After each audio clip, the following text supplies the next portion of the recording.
সপ্তাহে মাত্র একদিন এটি করো আর পেয়ে যাও জাপানিদের মতো উজ্জ্বল ও চকচকে ত্বক। Hello everyone, welcome back to my channel. তো গাইজ, আজকে তোমাদের কাছে আমি শেয়ার করতে যাচ্ছি তোমরা কিভাবে সপ্তাহে একবার এই হোম রেমেডিটি ইউজ করে জাপানিদের মতো স্কিন পেয়ে যাবে। আর হ্যাঁ, ভিডিওটি না টেনে শেষ পর্যন্ত দেখো, আশা করি তোমাদের কাজে লাগবে। ভালো লাগলে অবশ্যই লাইক করবে, আর হ্যাঁ, অবশ্যই সাবস্ক্রাইব করে দিয়ে আমার ছোট্ট ফ্যামিলির সদস্য হয়ে যাবে।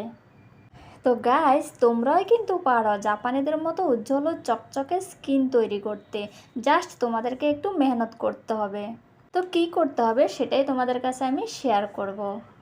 দেখো, প্রথমে আমি কি করছি, একটা টমেটো নিয়েছি। একটা টমেটো কিন্তু পুরোটা নেব না, আমি একটুখানি গ্র্যান্ড করে নিয়েছি। তোমরা চাইলে মিক্সার গ্র্যান্ড করেও নিতে পারো। তো জাস্ট এটা থেকে আমি রসটা বের করে নেব ছাঁকনি দিয়ে। তো আমি একটা বাটির মধ্যে ছাঁকুনি দিয়ে জাস্ট টমেটোর জুসটা আমি বের করে নিচ্ছি। আর এই জুসটার সাথে কি কি মেশাবো আমি, তোমরা দেখতে থাকো। তোমরা তোমাদের পরিমাণ মতো টমেটো জুস বের করে নেবে। আমি শুধু আমার ফেসের মধ্যে অ্যাপ্লাই করে দেখাবো, তাই আমি একটুখানি জুস নিয়েছি। তোমরা ফেস ও নেকের মধ্যে অ্যাপ্লাই করতে চাইলে আরেকটু বেশি করে নিতে পারো। এবার আমি এটার সাথে মিশিয়ে নিচ্ছি রাইস পাউডার। এই রাইস পাউডারটা তোমরা যদি ঘরে বানিয়ে নিতে পারো তাহলে আরও ভালো, মানে চালের গুঁড়ো। তো এটাকে আমি একটু একটু রোজ ওয়াটার দিয়ে একটু মিশিয়ে নিলাম। এরপর আমি যেটা নিলাম, দেখো, অরেঞ্জ পিল পাউডার। এটি আমি অনলাইনে অর্ডার করে এনেছিলাম।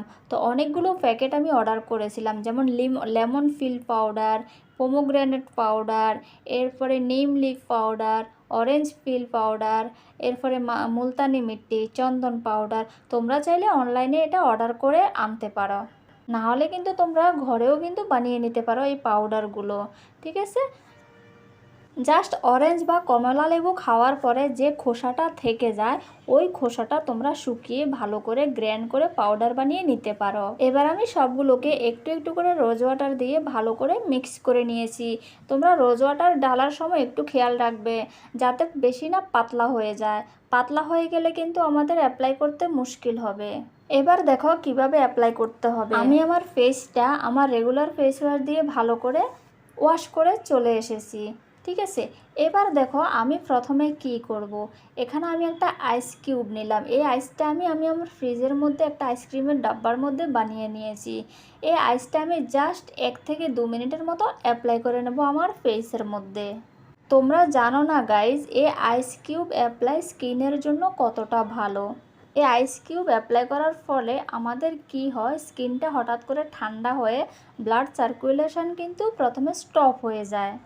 এরপরে যখন স্কিনটা নর্মাল টেম্পারেচারের মধ্যে চলে আসে, তখন কিন্তু ব্লাড সার্কুলেশন আগের তুলনায় অনেকটা বেড়ে যায়। তার মানে ব্লাড সার্কুলেশন যত ভালো থাকে, আমাদের স্কিনের গ্লো কিন্তু তত ভালো থাকে। জাপানিরা কিন্তু এই টেকনিকগুলো ফলো করে ওদের স্কিনগুলো কেয়ার করে থাকে। এবার আমি এটা ভালো করে মুছে নিলাম।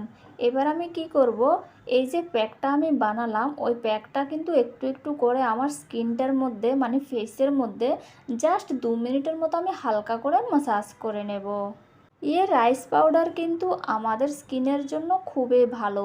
জাপানিরা এই রাইস পাউডার, এরপরে যে ভাত মানে রাইস, তারপরে এই ভাতের মাড়, এগুলোকে কিন্তু ওরা স্কিন কেয়ারে ইউজ করে থাকে।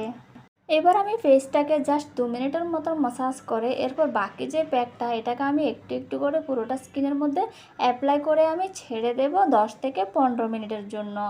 জাস্ট একটু হালকা শুকিয়ে গেলে ফেসটাকে ভালো করে আবার 1 মিনিটের মতো ভালো করে মানে ম্যাসাজ করে আলতোভাবে এরপর ভালো করে ওয়াশ করে নিতে হবে। তো দেখো আমি এবার ফিরে এলাম প্রায় 10 মিনিট থেকে একটু বেশি হলো। আমার ফেসটা শুকিয়ে গেছে, তোমরা দেখতে পাচ্ছ একদম শুকিয়ে গেছে।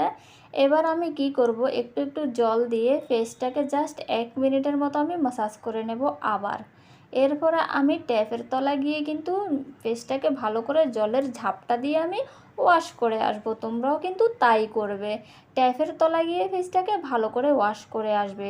আর ওয়াশ করার আগে কিন্তু একটু একটু পানি দিয়ে এটাকে ভিজিয়ে নিতে হবে। শুকনো অবস্থায় কিন্তু তোমরা রগড়াতে যাবে না। তো তোমরা দেখতেই পাচ্ছ আমি ভালো করে পরিষ্কার করে ধুয়ে ফেলেছি ফেসটাকে ট্যাপের তলা গিয়ে। এবার আমি একটা হালকা রুমাল দিয়ে ভালো করে ফেসটাকে আমি মুছে নিচ্ছি। এবার মুছে নেওয়ার পরে আমি কি করব, আমি একটা টোনার ইউজ করব, ঠিক আছে। এটাতে রোজ ওয়াটারও মিক্সড আছে, এরপরে তোমার ময়শ্চারাইজার এগুলো মিক্স আছে আমার এই টোনারটার মধ্যে। আর এরপরে আমি জাস্ট 2 মিনিট পরে আমি কি করব, আমি আমার নাইট ক্রিমটা অ্যাপ্লাই করে নেব। তোমাদের কাছে টোনার না থাকলে তোমরা নাইট ক্রিমও ডাইরেক্ট অ্যাপ্লাই করতে পারো, নাহলে ময়শ্চারাইজারও তোমরা অ্যাপ্লাই করে নিতে পারো ফেসের মধ্যে, কিন্তু অবশ্যই অ্যাপ্লাই করবে, ফেসটাকে খালি ছাড়বে না।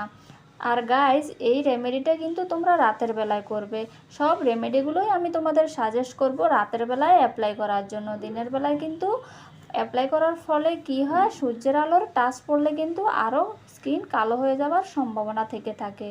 তাই আমি তোমাদেরকে সাজেস্ট করব রাতের বেলায় রেমেডিগুলো ফলো করার জন্য।